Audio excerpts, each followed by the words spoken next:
열왕기상 21장 17절로 19절까지 말씀입니다. 주의 말씀이 디셉 사람 엘리야에게 임하여 이르시되 일어나 사마리아에 있는 이스라엘 왕 아합을 만나러 내려가라.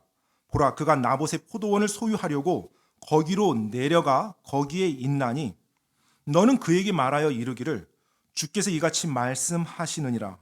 내가 죽이고 또한 그것을 소유로 취하였느냐 하며 또 그에게 말하여 이르기를 주께서 이같이 말씀하시느니라. 개들이 나봇의 피를 핥은 곳에서 개들이 내 피 곧 내 피를 핥으리라 하라 하시니라. 아멘. 이스라엘 왕 아합과 그의 아내 이세벨이 북이스라엘을 다스리고 있었던 그 시기에 한 사건이 일어납니다. 오늘 우리가 본문 말씀으로 봤던 열왕기상 21장은 바로 아합과 그의 아내 이세벨의 사건으로 기록되어져 있습니다. 그 당시 하나님께서 사용하셨던 하나님의 대언자는 엘리야 대언자예요. 이 아합 왕과 이세벨은 매우 악한 왕이고 악한 왕비였습니다. 성경에는 그들에 대해서 여러 부분에 걸쳐서 설명해 주고 있어요. 한 부분만 제가 여러분들께 읽어드리면 열왕기상 16장 30절로 33절에 아합 왕에 대해서 이렇게 묘사하고 있습니다. 오므리의 아들 아합이 자기 이전에 있던 모든 자들보다 더 주의 눈앞에서 악을 행하였더라. 그가 느밧의 아들 여로보암의 죄들 가운데서 걷는 것을 가벼운 일로 여기고 시돈 사람들의 왕 엘발의 딸 이세벨을 아내로 삼았으며 이교도 여인을 아내로 삼은 겁니다. 이세벨은 이교도 여인이었어요. 또 가서 바알을 섬겨 그에게 경배하고 자기가 사마리아에 건축한 바알의 집에 바알을 위해 제단을 쌓았으며 또 작은 숲을 만들었으니 아합이 자기 이전에 있던 이스라엘의 모든 왕들보다 주 이스라엘의 하나님의 분노를 더 많이 일으켰더라. 열왕기상 16장에 이 아합 왕에 대해서 간략하게 설명해 주고 있습니다. 이교도 여인을 왕비로 삼았던 왕이고요. 또 그 왕비가 가져왔던 바알 숭배를 적극적으로 같이 숭배했던 왕이었습니다. 모든 바알의 제단을 만들어서 하나님이 아닌 바알을 숭배함으로 하나님의 분노를 그 어떤 왕보다 더 많이 일으킨 왕이라고 성경에서 그렇게 묘사하고 있습니다. 사실 이 아내 이세벨은 굉장히 악한 여인이었죠. 오늘 우리가 열왕기상 21장을 읽었는데 그 21장 25절 그 마지막 부분에 보면 이런 표현이 되어 있습니다. 그러나 아합과 같이 자신을 팔아 주의 눈앞에서 사악한 일을 행한 자는 아무도 없었는데 그의 아내 이세벨이 그를 부추겼더라. 하나님 앞에서 굉장히 악한 왕과 왕비였죠. 아합 왕과 이세벨이요. 바로 그 두 사람이 오늘 열왕기상 21장의 등장인물로 나타납니다.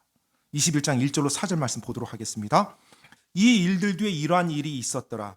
이스라엘 사람 나봇이 이스라엘의 포도원을 가지고 있었는데 그것은 사마리아 왕 아합의 궁궐에서 바싹 붙어 있더라.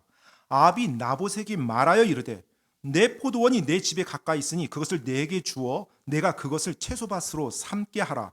내가 그것 대신 그것보다 더 좋은 포도원을 내게 줄 것이요 만일 내가 좋게 여기면 내가 그것의 값을 돈으로 내게 주리라 하매. 이 이스라엘이라는 지역은 사마리아에서 약간 좀 떨어진 지역인데요. 여름 궁궐이 있었던 곳으로 알려져 있어요. 즉 여름에 이제 날이 더운데 이스라엘 지역은 지대가 좀 높았다고 합니다. 그래서 아합 왕이 여름을 보낼 때 보통 이 이스라엘 와서 이 여름 궁궐에서 보냈다고 해요. 그런데 이 궁궐 옆에 뭐가 있었냐면 이 포도원이 있었던 거예요. 그 포도원이 나봇의 소유입니다. 근데 보기가 좀 좋았었나 봐요. 그래서 이 아합 왕이 그 포도원을 자기가 사서 자기 것으로 만들어서 자기가 심고 싶은 여러 가지들을 좀 심으면서 마치 텃밭과 정원을 가꾸듯이 그렇게 만들고 싶었나 봐요. 그래서 이 나봇에게 가서 제안을 합니다. 왕이 강제로 빼앗은 거 아니에요. 처음에 아합 왕은 가서 제안을 했어요. 내가 더 좋은 포도원 줄 테니까 이거 나한테 다오. 우리 궁궐 바로 옆에 붙어 있으니 이것을 나한테 팔으라고 말합니다.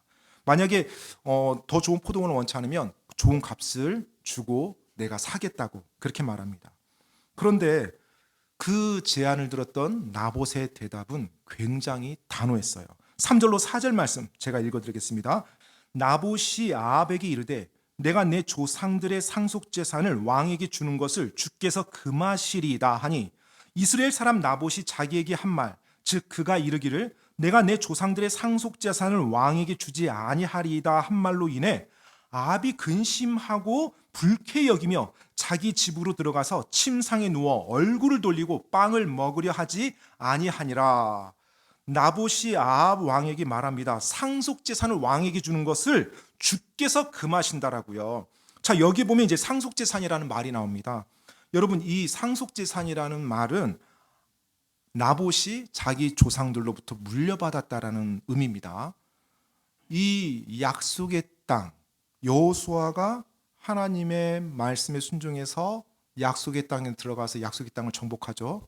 그리고 하나님께서는 이제 약속의 땅이 정복된 이후에 각 지파별로 그 땅을 나눠줍니다. 그리고 그 지파에서는 또 각 가게별로, 가문별로 그 땅을 나누어줘요. 그때로부터 그 땅은 그 집안의 소유예요. 그리고 하나님께서는 율법으로 그 땅을 절대 팔지 말도록 명령하셨어요. 왜냐하면 그 땅을 팔지 않아야 그 지파들이 존속할 수 있거든요. 나중에 어느 지파가 점점 힘들어져요. 그래서 그 땅을 다 팔아요. 그럼 나중에 그 지파 땅이 없어지는 거죠. 하나님은 그런 일이 일어나지 않도록 하셨어요. 그래서 땅은 하나님의 소유라고 레위기에 보면 나와 있고요. 또 하나님께서 그 부분에 대한 명령을 정확히 몇 번이나 주셨어요. 그러니까 나봇은 지금 하나님의 그 명령을 정확히 인지하고 있고요. 사실 나봇뿐만 아니라 이스라엘 백성이라면 정확히 알고 있는 내용입니다. 그 부분에 대해서 나봇이 말하는 거예요. 이 포도원은 저의 상속 재산입니다. 바로 저희 조상들이 저에게 물려줬던 땅이고요. 하나님께서 절대 팔지 말라고 하는 그 땅입니다.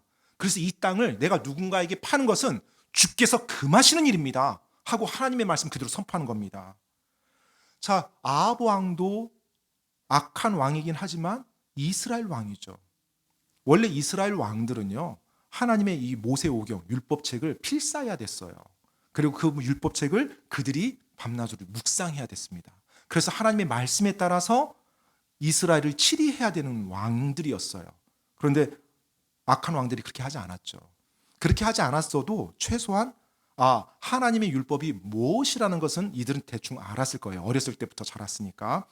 그래서 주께서 금하신다라는 그 말을 듣고 아합 왕도 차마 그것을 강탈하지 못하는 거예요. 그리고 돌아섭니다. 자기 궁궐로 가서 성경에 보니까 뭐라고 나와 있어요?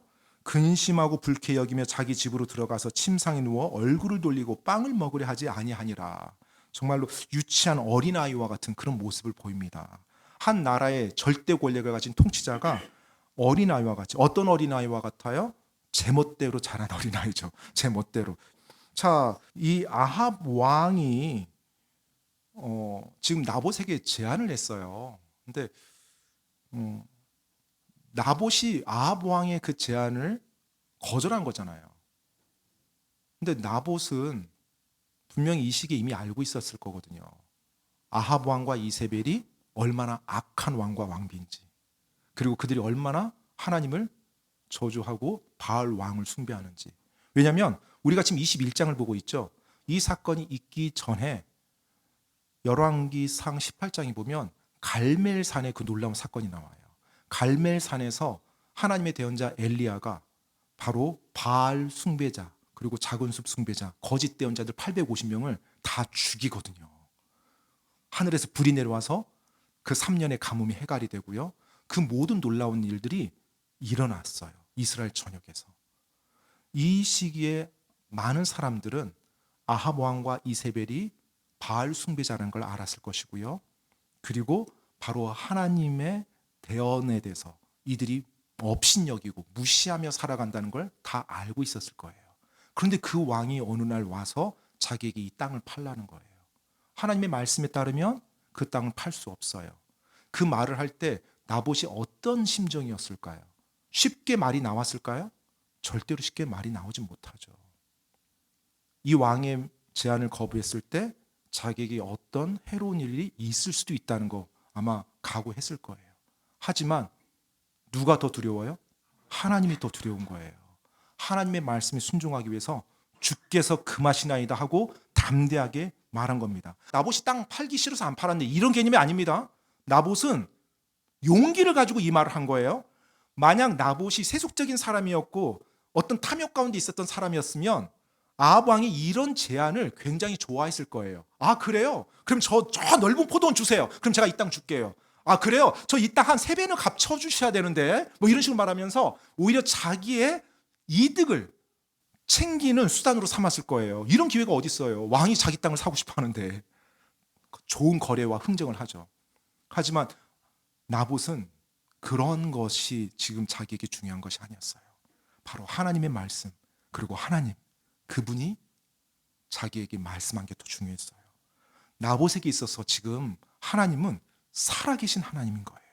그래서 절대 권력자였던 왕의 제안조차도 하나님의 말씀에 거스르는, 위배되는 일이기 때문에 담대하게 하나님을 의지하며 거절했던 것입니다.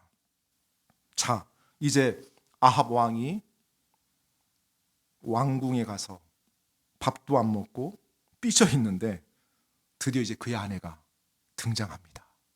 5절로 8절 말씀입니다. 열왕기상 21장 5절로 8절 말씀.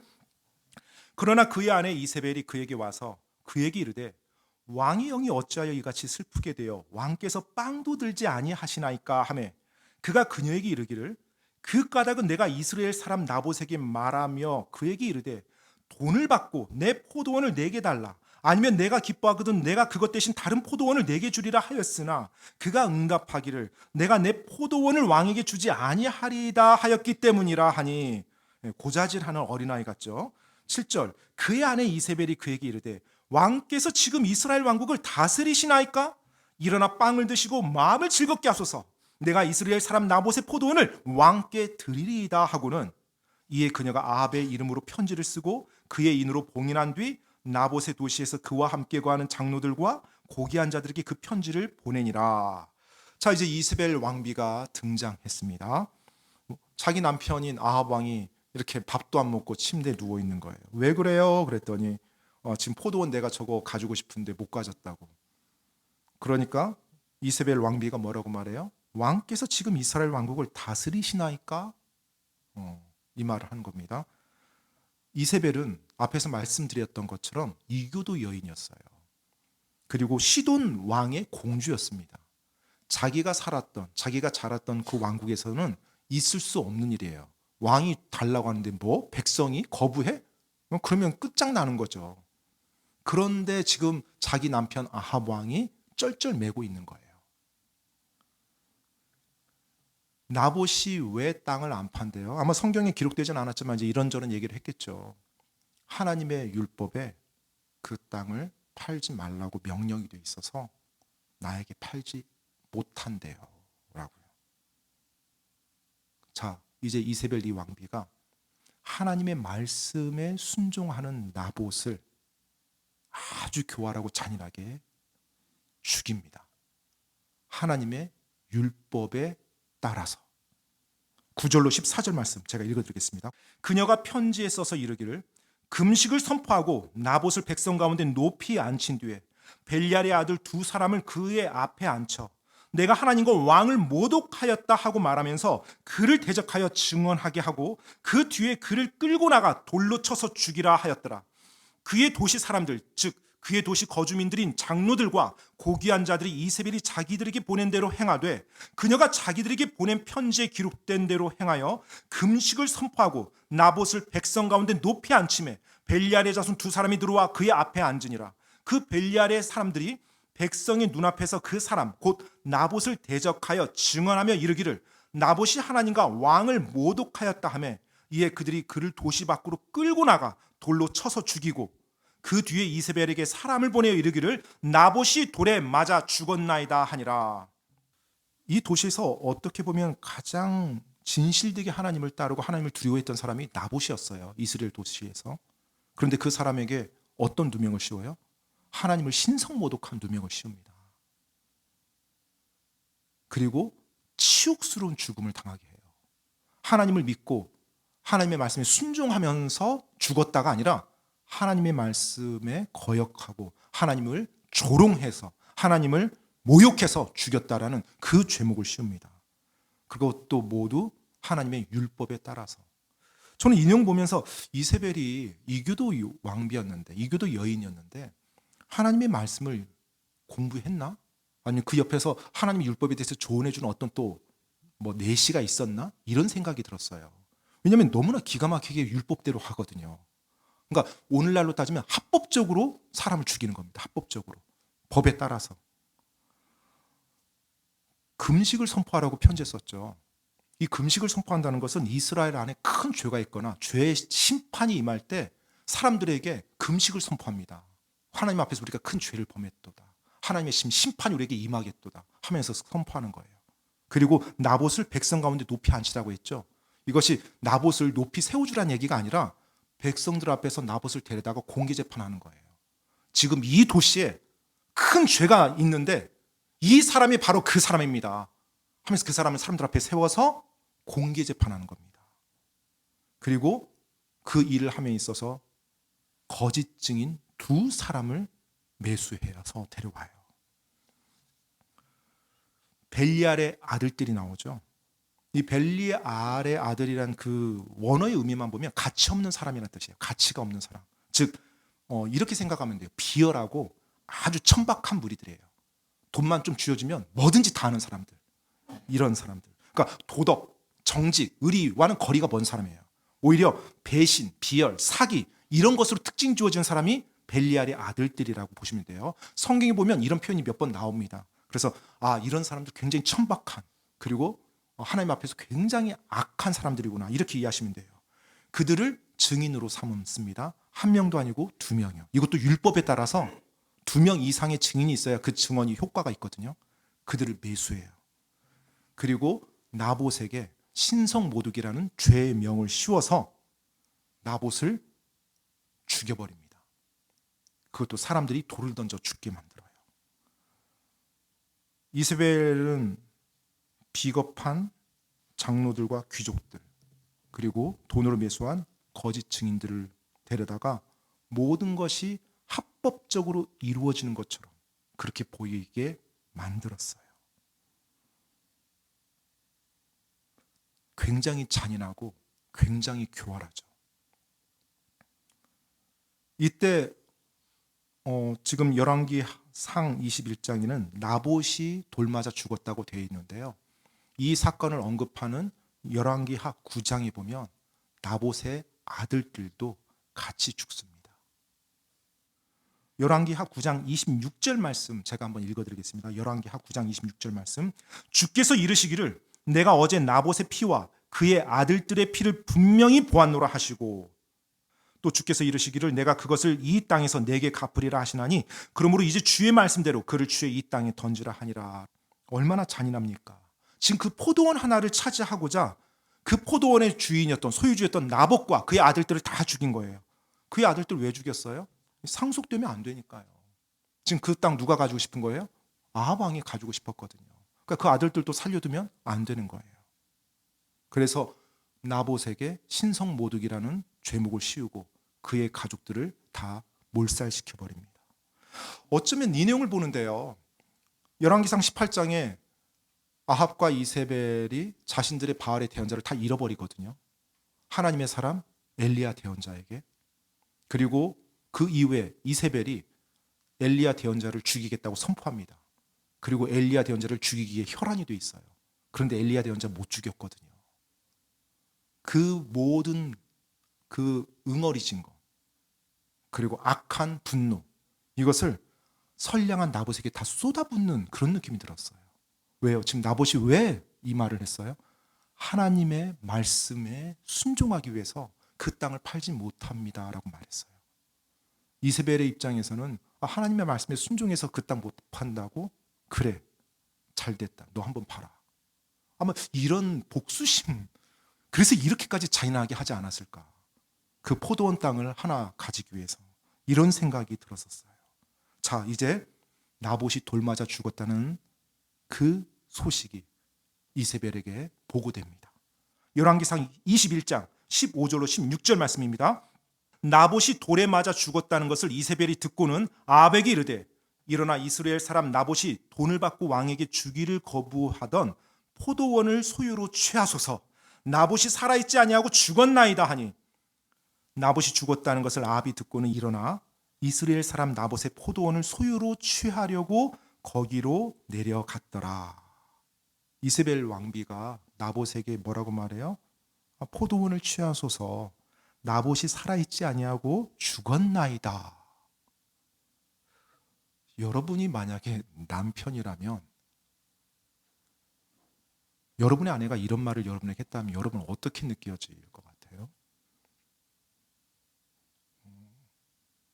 내가 포도원을 원했더니 포도원의 그 모든 소유주와 가족들을 다 죽여버렸어요. 자, 이제 당신 거예요 하고 줬어요. 저는 이거 보면서 너무나 공포스럽고 괴기스러운 거예요. 와, 이런 여인이 내 아내야? 얼마나 끔찍한 일을 지금 저지른 거예요. 내가 당신한테 줄게요 하고 다 죽여버렸어요. 나봇이 죽었다는 소식을 들었으면 저는요, 이 아합 왕이 정상적인 사람이라면 당신 나봇 죽였어요? 뭐 이런 식의 어떤 말은 한마디가 나와야 되지 않을까? 그런 말 전혀 없어요. 너무나 자연스러워요. 16절에 보면 나봇이 죽었다는 것을 듣고 일어나 포도원으로 가더라. 여러분, 사람이 탐욕에 빠지면요, 그의 도덕성 다 없어지는 것 같아요. 우리가 가끔 중독에 빠진 사람들 보잖아요. 그렇죠. 중독도 탐욕의 한 부분입니다. 중독에 빠진 사람들이 때때로 자기 자녀를 죽이고, 가끔 기사에 뜨죠. 자기 부모를 죽이고요. 그 중독된 것 때문에. 때때로는 사람을 죽입니다.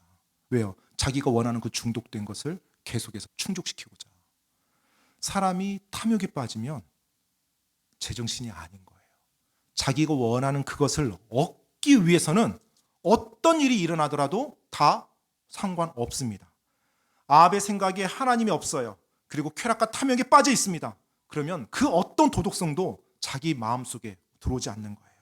어떤 악한 일이라도 내 탐욕만 충족된다라면 다 받아들이고 묵인해 줍니다. 왜요? 내가 원하는 걸 내가 얻을 수 있거든요.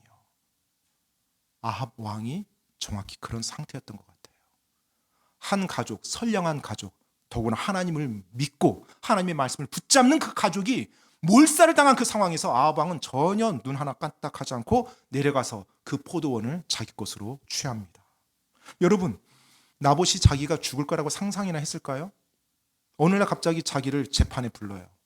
그러더니 낯선 두 사람이 자기가 하나님을 신성 못 오겠다고 거짓 증언을 합니다. 얼마나 억울했을까요? 자기가 죽을 거란 생각도 못하고 재판석에 딱 들어가서 그날 돌맞아 죽은 거예요. 분명히 나봇이 포도원에 갔을 때 그 포도원에는 나봇이 일했던 그 흔적들이 그대로 많이 남아있을 거예요. 포도원에 여러 가지 도구들도 있었을 거고요. 나봇이 어쩌면 앉아서 쉬었던 어떤 의자 같은 이 모든 것이 그대로 있는 상태에서 그 집 주인과 그들의 아들이 다 죽어버린 거예요. 나봇에게 있어서 그 포도원이 어떤 포도원이에요? 자기가 분명 어렸을 때부터 놀았던 그 땅일 거예요. 자기 할아버지가 그곳에서 일한 걸 보았고, 자기 아버지가 그곳에서 일한 걸 보았고, 자기도 어린 시절 거기서 보냈고, 자기도 나이 들어서 그 포도원을 가꾸고 있고, 이제 이 포도원, 내 아들들도 이 포도원에서 일을 할 거고, 그 땅을 잃어버린 거고요. 그 포도원으로 말미암아서 죽임을 당한 겁니다. 하나님은 어디 계십니까? 그 순간 하나님 말씀 붙들고 살았는데, 하나님의 말씀에 순종한다고 했는데 하나님은 어디 계신 거죠? 그 순간 하나님은 안 계신 것 같아요. 하나님의 정의가 사라진 것 같고요. 이세벨 왕비를 두려워해서 이 일이 잘못된 일이라는 걸 알면서도 왕비가 시킨 대로 했던, 꼭두각시같이 행했던 그 장로들과 귀족들, 그들 역시 이스라엘 사람들이었거든요. 그들 역시 하나님의 말씀을 알았던 사람들이에요. 장로들과 귀족들이요. 그런데 그들이 그 거짓 재판을 이끌고요. 그들의 눈에도 뭐가 보였을까요? 그들의 눈에도 하나님은 안 계시는 것처럼 보였어요. 역시 이세벨 왕비가 가장 강한 존재야. 하나님 안 계시잖아. 봐봐, 하나님 붙잡고 하나님 순종했던 저 나봇, 그 가족 다 죽었잖아. 그러면서 하나님 믿는다고 하지만 그래도 우리는 우리의 안위를 위해서 세상 권력에 편승하며 이세벨과 아합 왕의 말을 들어야지. 하나님 말씀 거역하더라도 우리가 먹고 살아야 되잖아. 아마 장로들과 귀족들은 그렇게 생각했을 거예요. 그들의 눈에도 하나님은 보이지 않았거든요. 나봇의 포도원을 이제 거니는 아합 왕, 그리고 그 포도원을 거니는 남편을 궁궐에서 바라보는 이세벨, 이들에게 하나님은 존재하지 않았습니다. 세상은 힘센 자가 법이고 힘센 자가 원하는 모든 것을 성취하는 그런 세상이에요. 하나님의 정의는 약한 자들이나 그들의 위안거리를 붙잡는 하나의 가치, 하나의 철학이나 사상이지 허상인 거라고요. 그들은 그들의 생각 속에서 하나님이 죽었다고 생각했던 사람들이에요.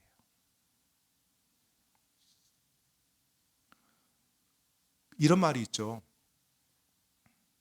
하나님의 심판의 연자맷돌은 천천히 돌아가지만 그 안에 있는 모든 것을 그대로 다 갈아버린다. 하나님의 심판의 연자맷돌은 천천히 돌아간대요. 하나님 오래 참아주시고 사랑으로 인내해주세요. 그런데 돌아갑니다. 그리고 돌아갈 때 그 안에 있는 모든 것을 그대로 다 갈아버려요.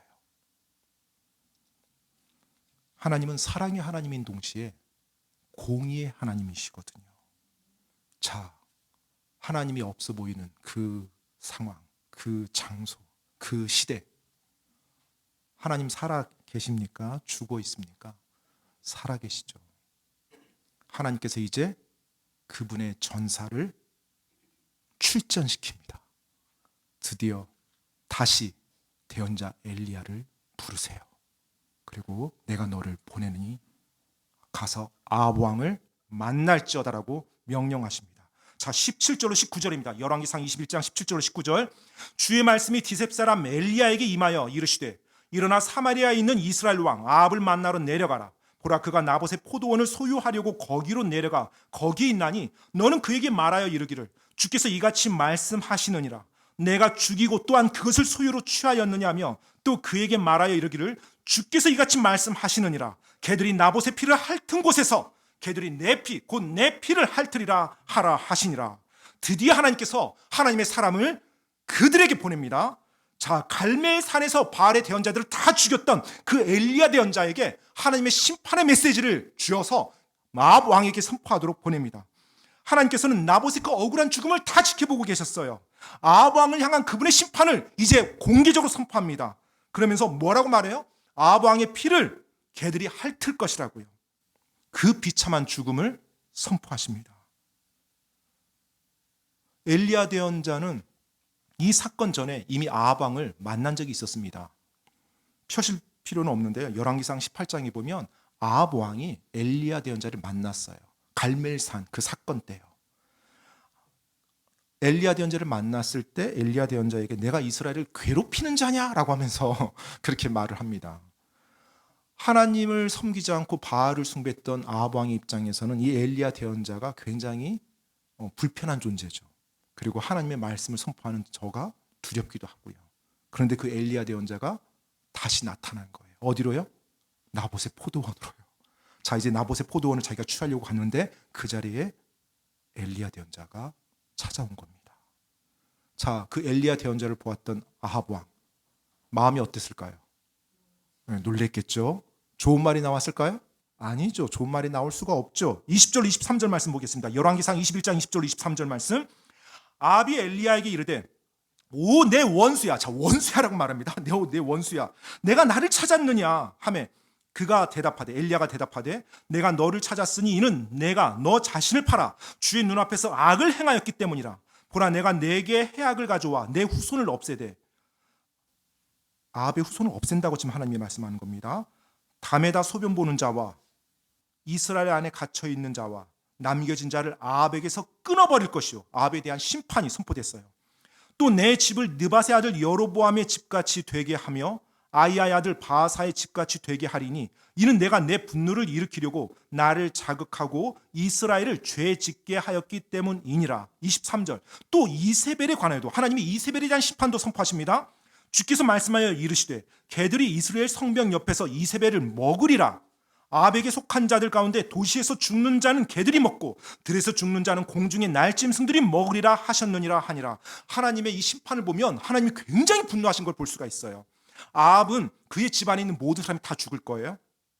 아합의 피를 개들이 핥을 거라고 말했습니다. 그러면 어떤 죽음으로 죽을 건지 대충 짐작이 되시죠? 정상적인 죽음 당하지 않는다는 거예요. 그리고 이세벨은 더 끔찍합니다. 개들이 아합의 피를 핥는다고 그랬는데 이세벨은 개들이 아합의 살을 먹을 거라고 말했어요. 여러분, 들개들이 사람의 살을 먹는다는 건 어떻게 죽는다는 거예요? 거의 시체가 나뒹군다는 거죠. 그리고 아합에게 속한 자들의 모든 자들이 도시에서 죽는 자들은 개들이 먹고 들에서 죽는 자는 공중의 날짐승들이 먹는다. 즉 아합의 자손들이, 아합의 자녀들이 어떻게 된다는 거예요? 다 시체로 바깥에 나뒹군다는 거예요. 얼마나 끔찍한 죽음입니까? 그 무서운 심판을 하나님이 선포하십니다.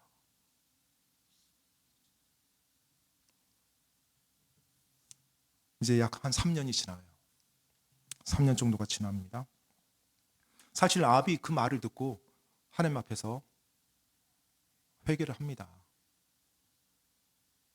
그래서 하나님이 그 회개를 또 들어줘요. 그런데 방금 말했던 이 심판은 그대로 진행돼요. 다만 회개를 했기 때문에 아합의 때는 그 일이 일어나지 않게 해줍니다. 원래는 아합의 때 자기 아내와 자기 자녀들이 다 죽게 하려고 했었던 것 같아요. 그런데 아합이 죽고 난 이후에 그런 일들이 일어나게 해줘요. 자, 이제 3년이 지납니다. 이스라엘과 시리아 간의 전투가 일어나요.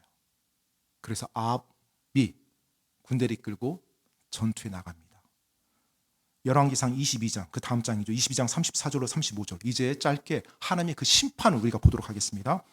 어떤 사람이 우연히 활을 당겨 이스라엘 왕의 갑옷 이음새 사이를 강탐으로, 이스라엘 왕이 아합 왕이에요.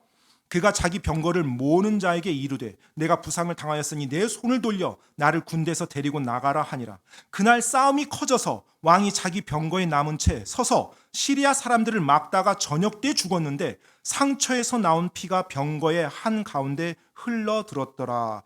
자, 지금 전쟁터에 나가는데 우연히 어떤 사람이 활을 당겨 쐈는데 그게 갑옷 이음새 사이에 강타했대요. 즉 갑옷과 갑옷 사이로 들어간 거예요.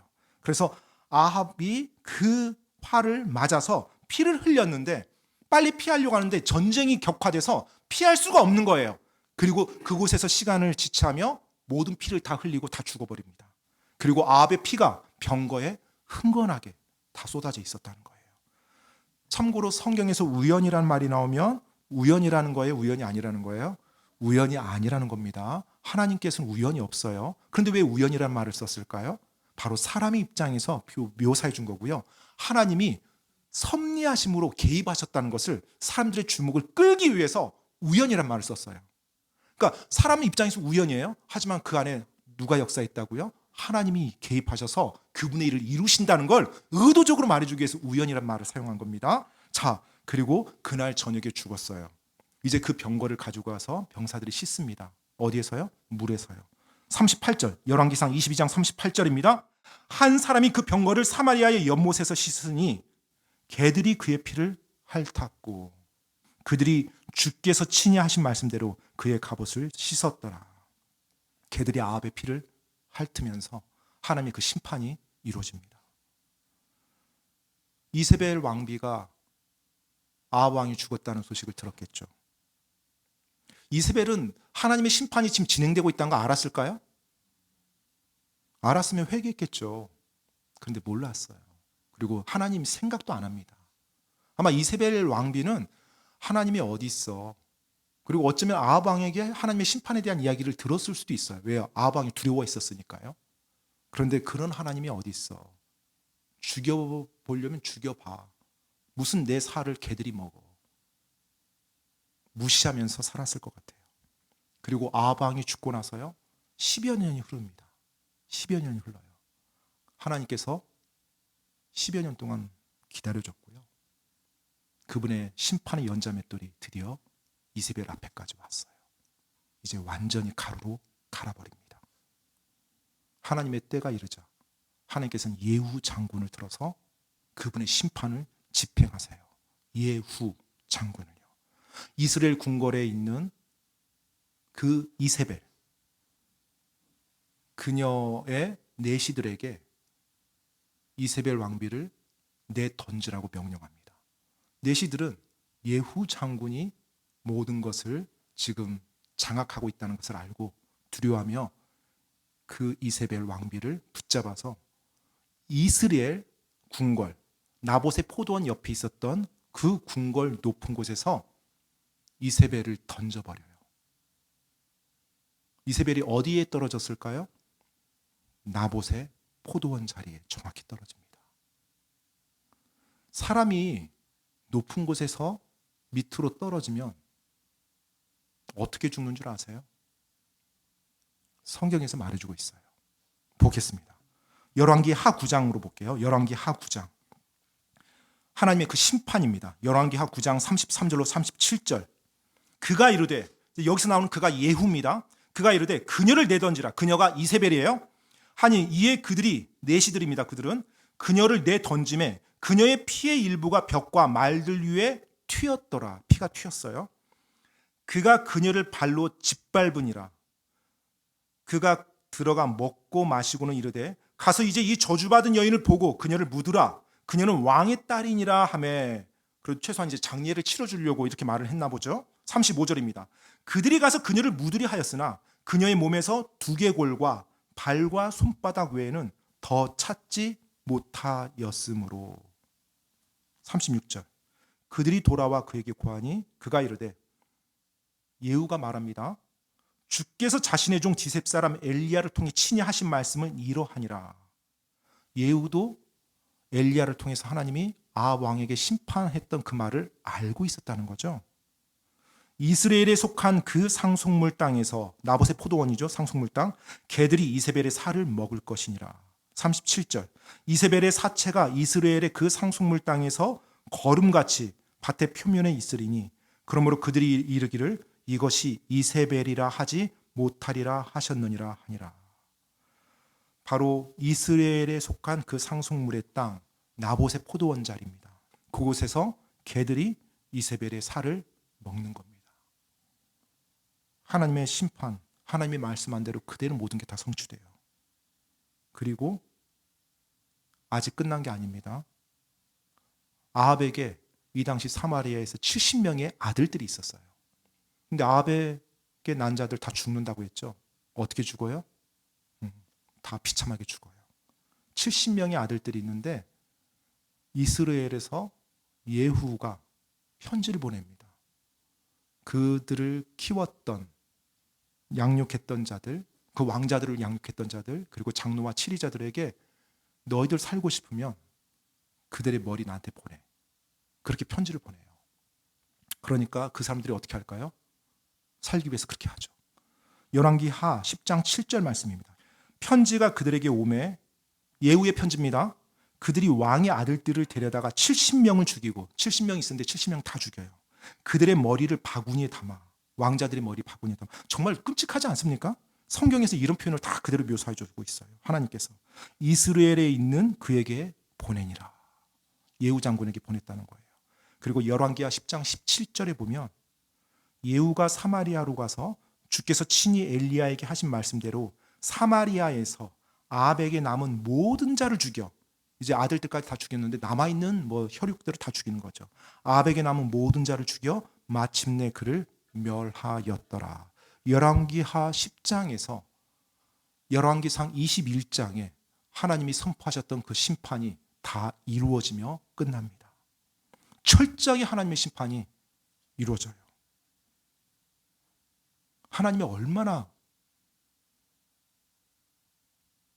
정확하게 그분의 말씀을 다 이루십니까? 그분의 분노, 그분의 정의로운 분노를 정확하게 다 집행하십니다. 사랑하는 성도 여러분, 그 하나님이 지금도 살아계세요. 그리고 여러분과 제가 믿는 그 하나님입니다.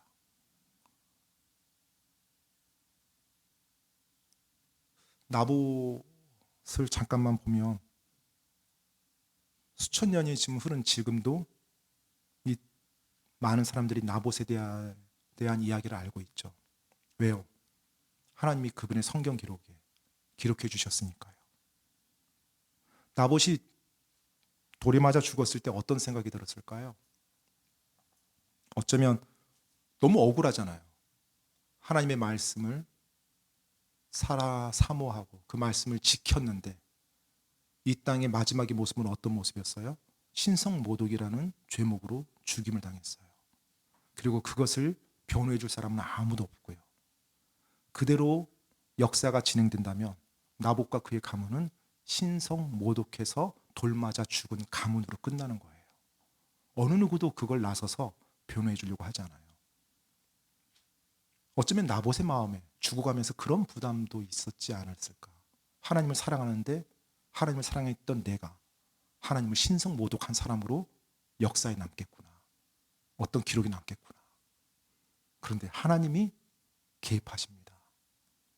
그래서 하나님께서 나봇이 하나님을 사랑하고 하나님의 말씀을 죽기까지 붙들었던 사람임을 하나님이 그분의 영원한 말씀에 기록해 주세요.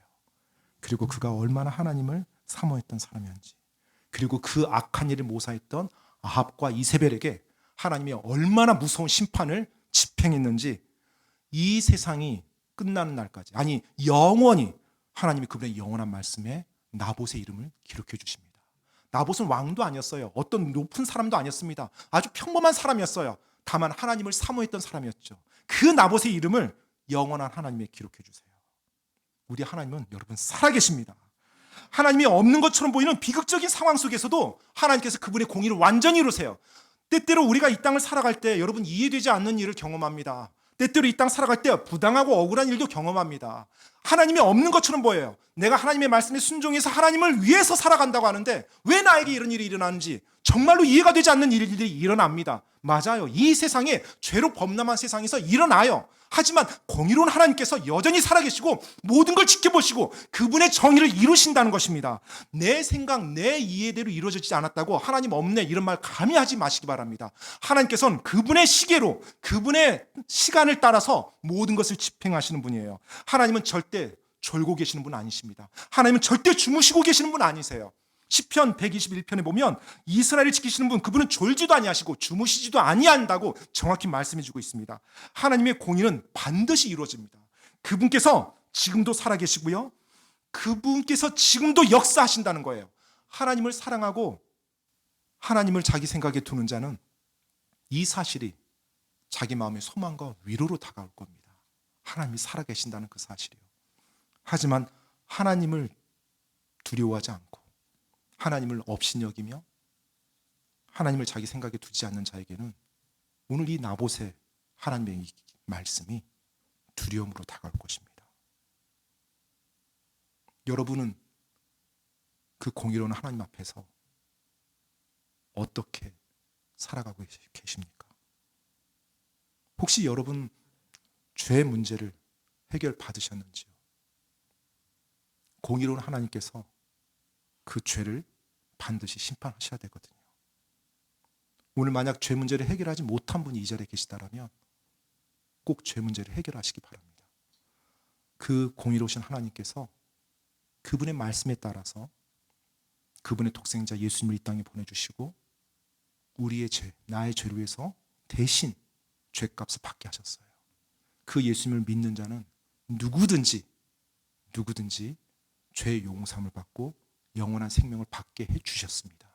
그 하나님의 공의에 내가 나가지 않는다면 나는 하나님의 공의에 따라서 정죄를 받을 수밖에 없습니다. 혹시 아직 그 살아계신 하나님 그리고 그 예수님을 나의 개인의 군자로 영접하지 않은 분이 계시다면 꼭 오늘 그 예수님을 영접하고 믿으시기 바랍니다. 그리고 예수님을 믿고 구원받아 지금 이 땅을 살아가는 그리스도인 여러분, 하나님이 살아계신다는 그 사실 안에서 소망을 가지고 그리고 안위하기 바랍니다. 우리 삶에서 이해되지 않는 일이 일어나고 부당하고 억울한 일이 일어나더라도요, 여러분, 내 눈에서는 그렇게 보입니다. 하지만 전능하신 하나님의 눈에서는 모든 것이 그분의 공의 안에서 지금 움직여 가고 있는 겁니다. 잠깐 내 눈에 보이는 이만큼만 보고서 하나님이 없네, 하나님이 공의롭지 못하네, 이런 말 감히 해서는 안 돼요. 하나님은 전체를 아우르면서 모든 것을 주관하시는 분이시거든요. 그 공의의 하나님 안에서 안식하시기 바랍니다. 악이 아무리 활개친다 할지라도 주님 품 안에 있으면 여러분 안식할 수 있어요. 주님을 사랑합니까? 그리고 주님의 말씀에 내가 지금 순종하며 나갑니까? 그러면 됐어요. 나봇처럼요. 왜요? 하나님이 그분의 공의로 모든 것을 움직여 가실 것이고요.